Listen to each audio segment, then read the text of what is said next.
ZZZ, a quiet Minnesota town in 1905. ZZZ, the soft whisper of Stillwater.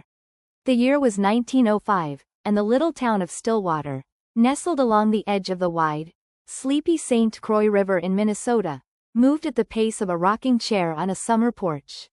The days were slow and golden, and the nights hummed gently with crickets and the distant hoot of owls. The people of Stillwater rose with the sun, not because alarms buzzed in their ears, but because the soft pink light crept over the horizon like a blanket unfolding over the sky, warm and steady. Horses clopped lazily down the unpaved roads, their hoofs stirring up little clouds of dust that sparkled in the morning light. It was a town of wooden porches, gentle breezes, and neighbors who always waved. The bakery on Main Street opened just after dawn, and the smell of warm bread and honey buns drifted through the air like something you could follow with your eyes closed. Inside, old Mr. Larson kneaded dough with thick, careful hands while humming a tune passed down from his Swedish grandparents. His tabby cat, Clover, napped in the sunny window, twitching her whiskers in her sleep. Every morning, young Elsie Montgomery walked to the bakery to fetch 2 loaves of bread wrapped in brown paper and tied with twine. Her boots were scuffed, her bonnet always a little crooked, and her blue eyes full of curiosity. She liked the sound of birds waking up, the feel of the cool wooden railing as she crossed the footbridge, and how the air always smelled of pine and river water. Elsie lived in a pale yellow house at the edge of town with her grandmother, a kind and quiet woman named Miss Maud. Maud spent her days sewing quilts and her evenings reading aloud from old books by oil lamp light. She believed that peace could be found in the simple things, like the way steam rose from a teacup, or how a breeze could carry the smell of lilacs into a room without ever opening a door. Stillwater was the sort of place where you could hear the church bell echo 3 hills away, where trains came by once a day and left behind a trail of soft rumbling that made the whole town pause, if only for a moment. Children played marbles in the dirt. Dogs lay in the shade, dreaming their slow, contented dreams. Time, here, was like the river, slow-moving, deep, and always flowing forward, but never in a rush. In the afternoons, the townsfolk gathered under the big oak tree in the square. Old Mr. Pennyfeather would bring out his violin, its wood worn smooth from decades of lullabies and laments. He'd play slow, swaying songs, and folks would hum along while sipping sweet tea or shelling peas into wooden bowls. The music would drift over rooftops, between chimneys, and into open windows, wrapping the whole town in a soft musical hug. One particular summer evening, the sun dipped behind the horizon in shades of gold, rose, and lavender. Elsie sat with her grandmother on the porch, watching the fireflies begin their quiet dance. A pot of mint tea sat between them, still steaming. Somewhere far off, an owl called out, low and warm like a bedtime story just beginning. "Do you think the stars make wishes too?" Elsie asked sleepily. Maud smiled without looking up from her knitting. "Maybe they do," she said. "Maybe they're up there making tiny wishes for all of us." The stars blinked on, one by one, each like a little lantern being lit in the sky. The breeze whispered through the birch trees, and the moon rose, soft and round, casting silver light over the rooftops, the church steeple, the dusty roads, and the still surface of the river. Stillwater, in all its quiet magic, settled into night. Doors were gently closed, lamps were turned down, crickets began their lullaby. The river flowed on, slow and gentle, as if it too were whispering, "Sleep now. All is well. The world is soft tonight." And it was.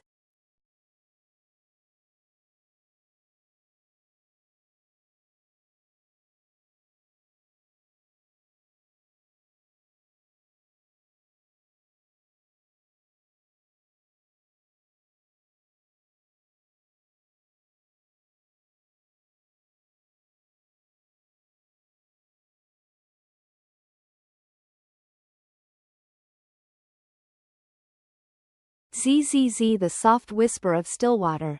Part 2. Elsie's dream and the moonlit garden.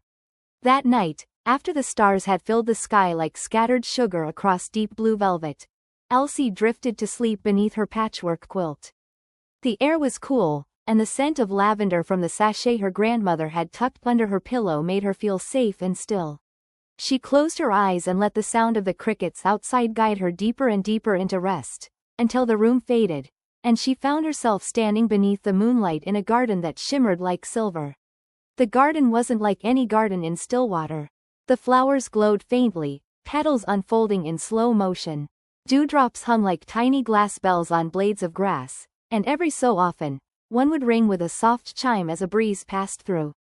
Trees with blue-green leaves swayed gently, though there was no wind. Elsie looked around and saw a path made of river stones, soft as velvet beneath her feet. She followed it slowly, not rushing, because in this dream, there was no reason to hurry. A firefly danced ahead, lighting the way like a tiny lantern on wings. As she walked, she passed animals, all quietly awake in this dreamland.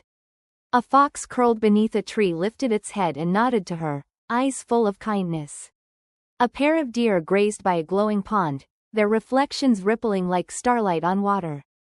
Overhead, owls flew silently across the moon, their wings barely making a sound. Soon, she came to a bench made of smooth driftwood beneath a silver birch tree. There, seated with a cup of tea in her hand, was someone familiar. "Grandma?" Elsie whispered. Maud smiled, though she looked younger somehow, like a gentle breeze had softened the lines of time. "It's just a dream, my darling. But even in dreams, I'll find you." They sat together in the moonlit garden. Neither said much, because everything felt complete, just as it was. The stars blinked lazily above them, and the breeze carried the smell of sweet wild mint. Elsie closed her eyes in the dream, and when she opened them again, morning light was spilling through her window in Stillwater. The chirping of sparrows had taken over from the night's lullaby, and she could hear her grandmother downstairs, humming as she stirred something warm and sweet on the stove. Elsie stretched beneath her quilt and smiled, remembering the garden, the fox, the stars, and her grandmother's peaceful voice. She got up slowly, letting the morning light fill her with quiet joy. There was no rush in Stillwater. Just the slow rhythm of days well spent, and nights full of soft dreams. Downstairs, her grandmother looked up from the stove. "Did you sleep well, love?" Elsie nodded and whispered, "I dreamed of the moon." Maud smiled knowingly. "It's always watching, even when we sleep." And so the day began, soft as ever, the town of Stillwater stretching into sunlight like a cat waking from a nap.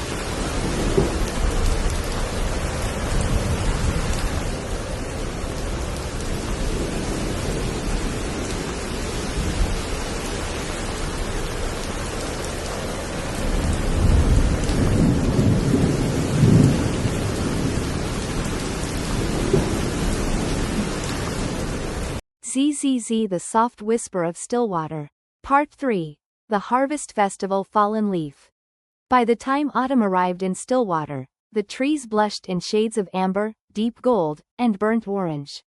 The air turned crisp and clean, and the smell of wood smoke and apple cider drifted through the narrow streets. The townsfolk began to prepare for the Harvest Festival, a beloved tradition held every year at the turn of October, when the pumpkins were plump and the moon hung low and full over the river. On the morning of the festival, Elsie and her grandmother stood side by side at the kitchen table, kneading soft dough for honey biscuits. Outside the window, red leaves fluttered from the maple tree like confetti, and the world felt like it had slowed down just enough to breathe it all in. By mid-afternoon, the town square was alive with gentle excitement. Long wooden tables were covered in gingham cloths, holding rows of apple pies, cinnamon loaves, spiced nuts, and jars of golden honey. Lanterns made from carved pumpkins glowed softly even before the sun set, and children weaved corn husks into dolls or tossed small rings at painted milk bottles. But it was never loud. Stillwater's festival was never the sort of event with clamor or crowds. It was quiet, gentle, like everything else in the town, meant to be savored slowly, like warm cider in a mug you could hold with both hands. Mr. Pennyfeather tuned his fiddle near the old oak tree, his long fingers moving with care. The notes he played were slow and wistful, floating through the cool air like leaves on the wind. Elsie wandered through the square with a knitted scarf around her neck and a warm pumpkin tart in her hands. She stopped to pet Clover the cat, who had followed the Larsons into town and now lay curled atop a hay bale. Clover opened one eye lazily, then returned to her nap. As the sun dipped behind the hills, the townsfolk gathered for the lantern lighting. Each person held a small paper lantern, lit from within by a tiny flame. One by one, the lanterns were released into the air, rising gently like glowing fireflies into the dusky sky. Elsie and her grandmother watched theirs float up together, and Elsie whispered a wish. "What did you wish for?" Maud asked softly. Elsie smiled, her eyes reflecting the warm flicker of the lantern light. "I wished that nothing would ever change. That Stillwater would always stay this gentle and quiet forever." Maud squeezed her hand. "That's the sort of wish the wind remembers." And the wind did remember. That night, as everyone returned home under a sky filled with stars, the river whispered softly against the banks, as if humming its approval. The fireflies danced just a little longer, the trees rustled with a song of their own, and far off, an owl called out again, low, warm, and slow. Elsie fell asleep that night still wearing her scarf, curled beneath her quilt, the faint sound of a fiddle drifting in from somewhere beyond her dreams. And once again, Stillwater slept too, wrapped in the hush of autumn and the soft promise of peaceful days.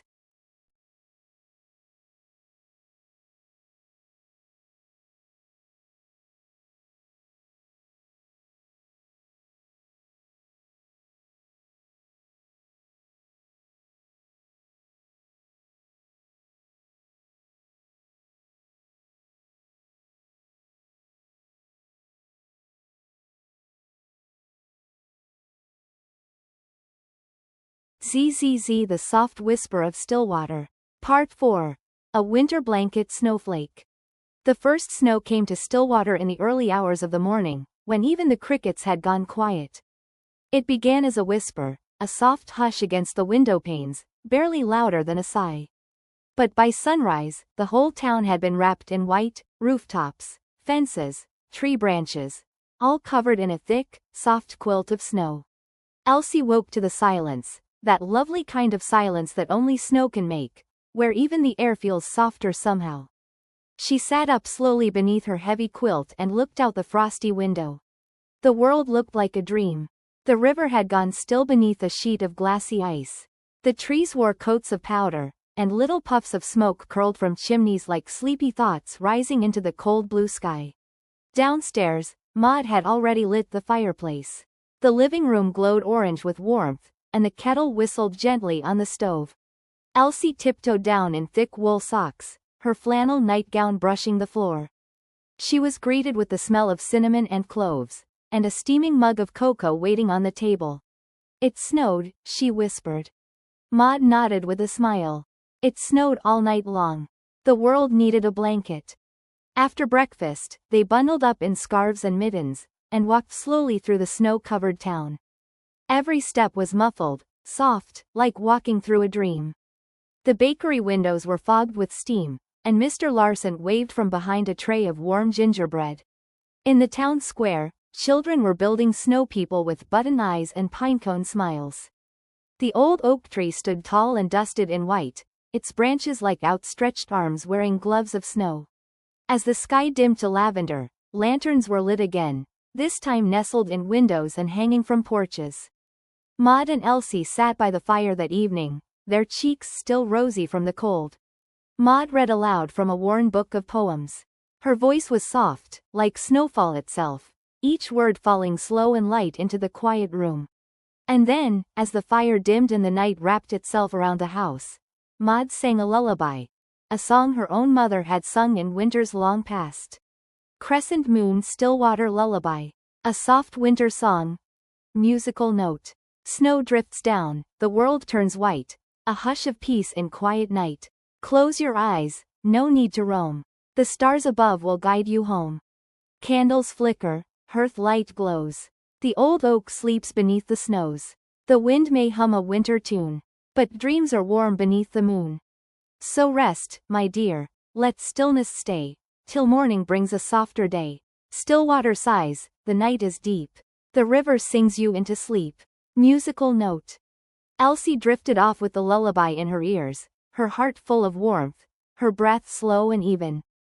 Outside, the snow fell gently through the night, and Stillwater, wrapped in white, slept once more. And everything was still.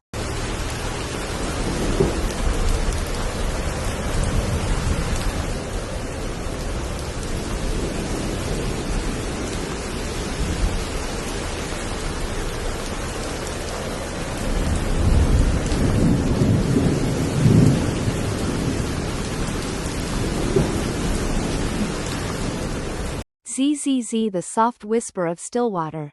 Part 5. When the earth wakes up seedling. In Stillwater, spring never arrived all at once. It came in tiny whispers, first in the drip drip drip of snowmelt from the eaves, then in the gentle creaking of trees stretching their limbs after a long winter rest. One morning in late March, Elsie awoke to a curious sound outside her window. She sat up in bed, blinking at the soft golden light of morning, and listened. Chirp, chirp, chirp.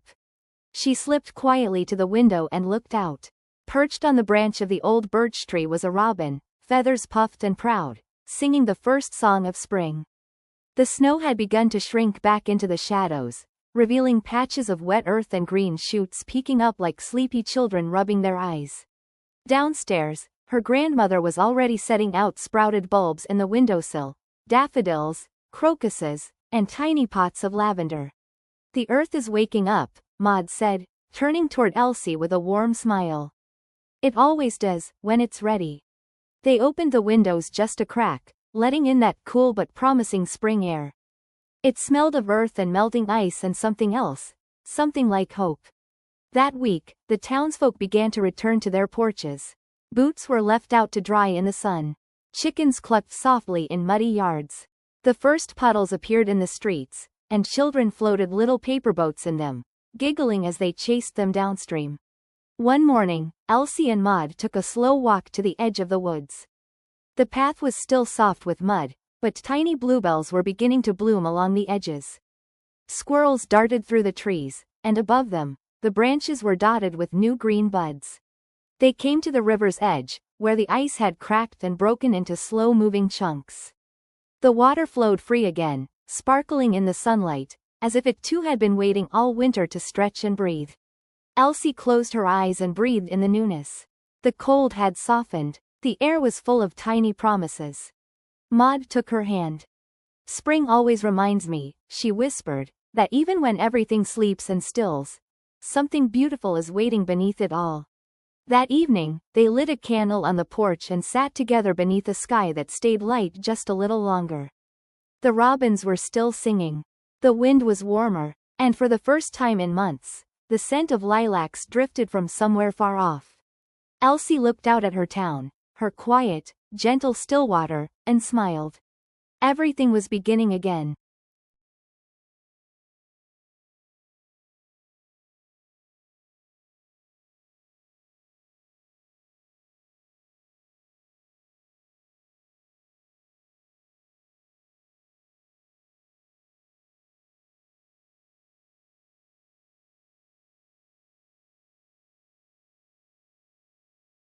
ZZZ, the soft whisper of Stillwater. Part 6. A summer like honey sunflower. In Stillwater, summer didn't arrive with a shout. It came with warmth that built slowly, like a yawn stretching across the sky. The sun rose earlier and lingered longer, turning the river gold in the mornings and rose pink in the evenings. The trees, full and green, whispered softly in the breeze. And the world felt unhurried. Elsie woke each morning to the distant sound of a rooster crowing and the rustle of curtains stirred by warm wind. The scent of bread from the bakery mixed with lilacs and fresh grass. She would slip into a soft cotton dress, brush her hair in the sunlight, and walk barefoot across the wooden floor to breakfast. Maud set out bowls of strawberries, cream, and honey biscuits most mornings. Best eaten slowly, she always said, so the morning lasts longer. Some days they visited the riverbank, bringing a patchwork blanket and slices of cool melon wrapped in cloth. Elsie would lie in the grass and watch clouds drift like thoughts too soft to hold. She counted dragonflies and closed her eyes to listen to the sound of bees humming near the wildflowers. Stillwater in summer was a town of lemonade stands, dusty roads, and porch swings that creaked just once every few seconds. Children ran through the tall grass, chasing nothing in particular. Dogs lay belly up in patches of shade. Time felt like syrup, sweet, slow, golden. Every Saturday night, the townsfolk gathered in the square for the summer evening's dance, though most people didn't dance. They simply listened to the music, swaying on porches or sitting on hay bales with mugs of root beer and gentle laughter in the air. Fireflies blinked like tiny stars below the sky, and Clover the cat curled herself under a chair to nap through it all. Elsie and Maud never missed it. Maud would wear her summer shawl, light blue with embroidered daisies, and Elsie would braid her hair with wildflowers from the garden. One evening, as a violin tune drifted through the air, Maud leaned close and said, "Listen, darling. Can you hear how slow and sweet the world is tonight?" Elsie closed her eyes and listened. The wind in the trees, the soft bow on strings, the laughter of neighbors, and beneath it all, the whisper of the river. She nodded. "I can." That night, under the same stars she'd seen in winter and spring and fall, Elsie lay in bed with her window open. The curtains fluttered like quiet waves, and the air smelled of mint and clover. Stillwater was full of sounds, but none were loud. None ever rushed. Just the steady breath of a town that knew how to be still. And so the seasons passed. Summer would melt back into autumn. Autumn into snow. Snow into bloom. And bloom into sunlight once again. But through them all, Elsie would remain, watching the quiet beauty of each moment unfold. Because in Stillwater, peace wasn't something you found. It was something that gently found you.